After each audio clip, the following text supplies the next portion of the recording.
All right, we actually want to welcome in Ginny Horne, co-host of Next Gen and markets correspondent, to talk us through a little bit of the setup for today and dive into a couple of our morning movers. Ginny, it's good to see you this morning. So we begin a day where markets are under pressure once again, whether we're talking about equities or the bond market, oil prices shooting higher right now. Interestingly enough, you have actually gold ticking higher, which gold had been more mirroring risk assets recently. But I want to get into kind of the price action for equities today. It just feels like it's going to be another downbeat day full of headline risk. Your thoughts?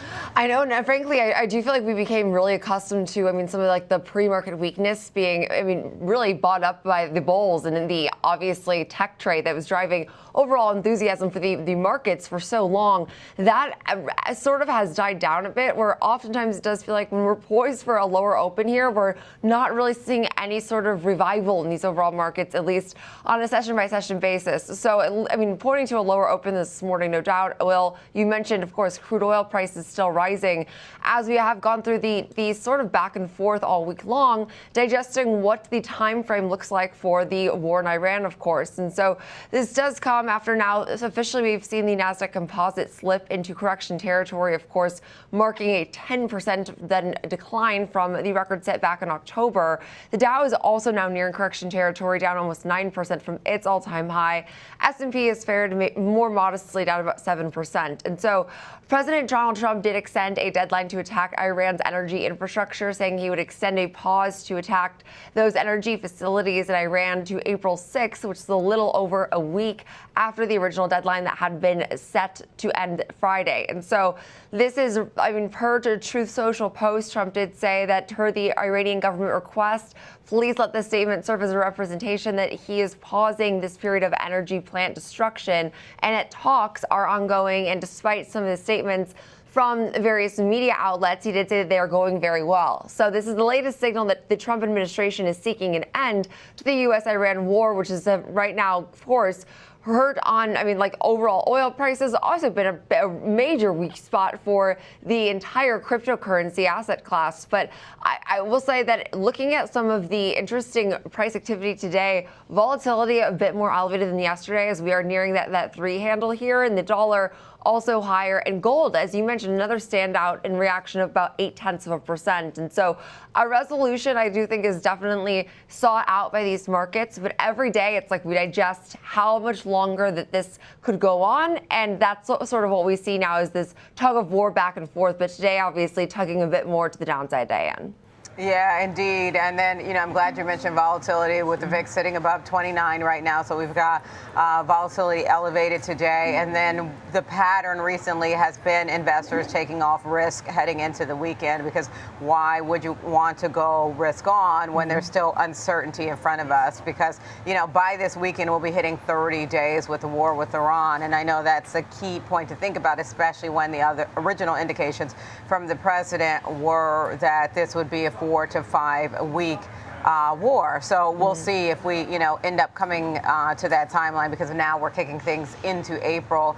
Let's talk about a mover that you're across. Unity, those shares soaring this morning, up double digits. Walk us through some of your takeaways here.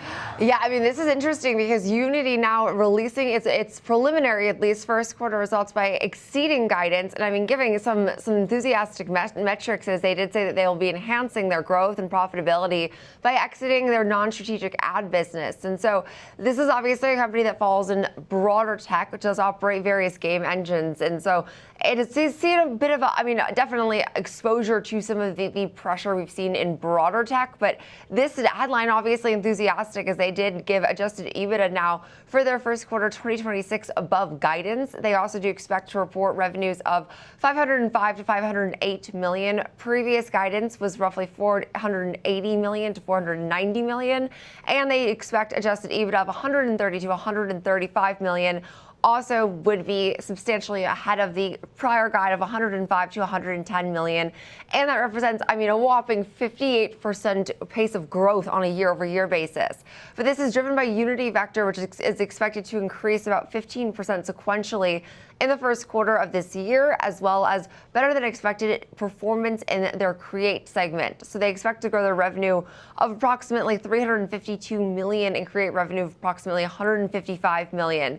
They did also also announced that they will be sunsetting the Iron Source Ads network. That's effective April 30th, and that they have also engaged a financial advisor to assist with the divestiture of their supersonic game publishing business. So once completed, they do expect that those changes will result in faster revenue growth and increase their adjusted EBITDA and also higher adjusted EBITDA margins. And so in the first quarter of 2026, strategic grow, which does include a contribution right now from Iron Source Ads network as well as Supersonic, that's expected to also grow 48% now, almost double the year-over-year growth that we saw in the first quarter. And so very rarely do we get to talk about such solid growth metrics, especially at this point, and seems like of course, season. We're sort of in the tail end of earnings, waiting for the next wave of big banks. But 48% year-over-year growth for some of their segments, and 58% again increase as far as some of their revenue metrics are concerned.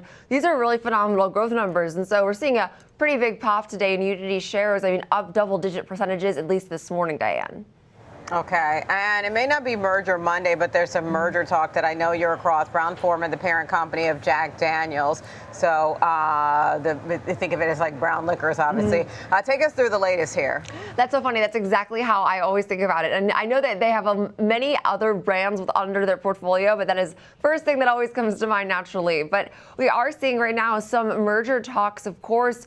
And it's really interesting as we do sort of digest what, a lot of these alcohol and beverage exposed names could look like in the next several years.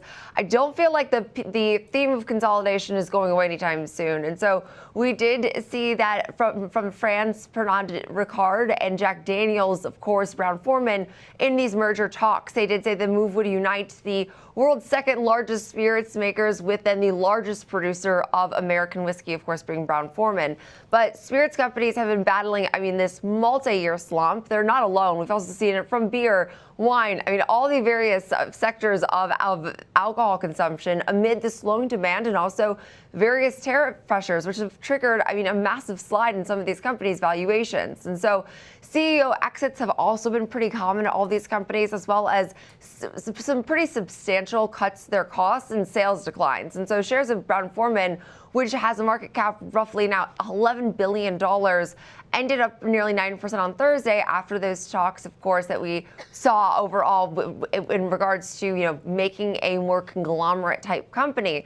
And so right now this would obviously be subject to regulatory scrutiny. Both companies have recently announced restructuring plans, including like job cuts recently at Brown-Forman, and cash-strapped and health-conscious drinkers in the U.S. have also been driving huge, volume declines over the last several years. And so right now, again, we are seeing some emerging threats to competitive natures of this industry, and a potential merger could result in some of these significant operational synergies. But also there's still a degree of, macro uncertainty, just given consumers' health habits and obviously choices to consume less alcohol on an even global basis, but also the fact that it has been a very different environment post that really boom we saw during the pandemic. And so still reeling a bit from that, but you could argue both of these companies would be getting a better deal because frankly, both of them have shed a bit off their market caps in the last several years.